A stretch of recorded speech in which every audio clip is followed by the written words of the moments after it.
ကဲမိတ်ဆွေများအားလုံးမင်္ဂလာပါဒီနေ့မှာတော့ကျွန်တော်နေုံလာပြင်းနေအကြောင်းကိုမသိတဲ့လူတွေအတွက်သိသွားရအောင်ပေါ့နော်ကျွန်တော်လာရောက်ပြောကြားခြင်းဖြစ်ပါတယ်ကျွန်တော်ပြောမှဆိုရင်အသိပညာကုသဒါနအနေနဲ့ပေါ့နော်သိတဲ့လူတွေကတော့သိပြီး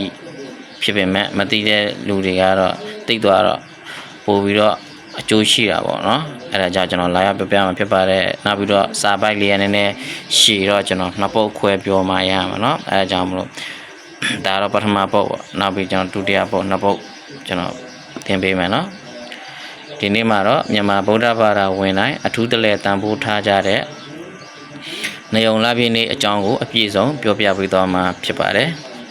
နေုံလပြည့်နေ့ဟာတာမန်လပြည့်နေ့တနေ့မဟုတ်ပါဘူးဒီနေ့ဟာဗုဒ္ဓသာသနာတော်နဲ့အနုနဲ့ဆိုင်စွာဆက်နွယ်နေတဲ့ထူးမြတ်သောနေ့တစ်နေ့ဖြစ်ပါတယ်နေုံလပြည့်နေ့ကိုမဟာသမယနေ့အဖြစ်သာသနာတော်အတွင်းမှတ်တမ်းတင်ထားပါတယ်။ဘာကြောင့်မဟာသမယနေ့လို့ခေါ်တယ်လဲဆိုတော့မြတ်စွာဘုရားရှင်ဟာဒီနေ့မှာမဟာသမယသုတ်တော်ကိုဟောကြားတော်မူခဲ့လို့ပဲဖြစ်ပါတယ်။မဟာသမယသုတ်တော်ဟာတာမန်တရားတော်တစ်ပုဒ်မဟုတ်ပါဘူး။ဒီသုတ်တော်ကိုဟောကြားချိန်မှာနတ်မြတ်ပေါင်းများစွာစုဝေးပြီးတရားနာယူခဲ့ကြတယ်လို့ပိဋကတ်တော်များအတွင်းဖော်ပြထားပါတယ်။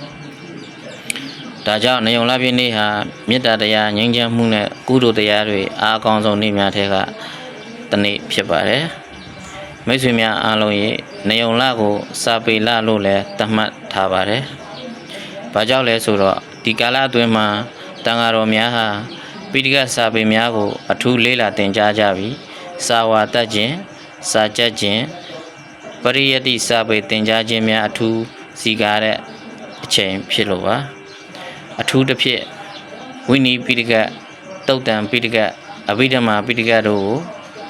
အလေးနဲ့ထားသင်ကြားလေ့လာကြတဲ့လမ်းမြတ်တလဖြစ်ပါတယ်။ဒါကြောင့်နေုံလဟာပညာရေးစာပေဉာဏ်ပညာကုသိုလ်တရားတို့ထွန်းကားတဲ့လအဖြစ်သတ်မှတ်ထားပါတယ်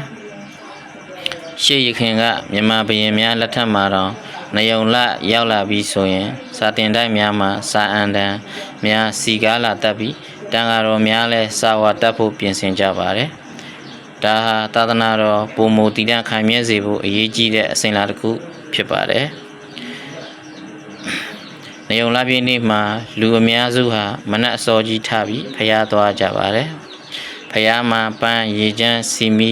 ကတ်လှူကြတယ်။သီလယူကြတယ်။တရားနာကြတယ်။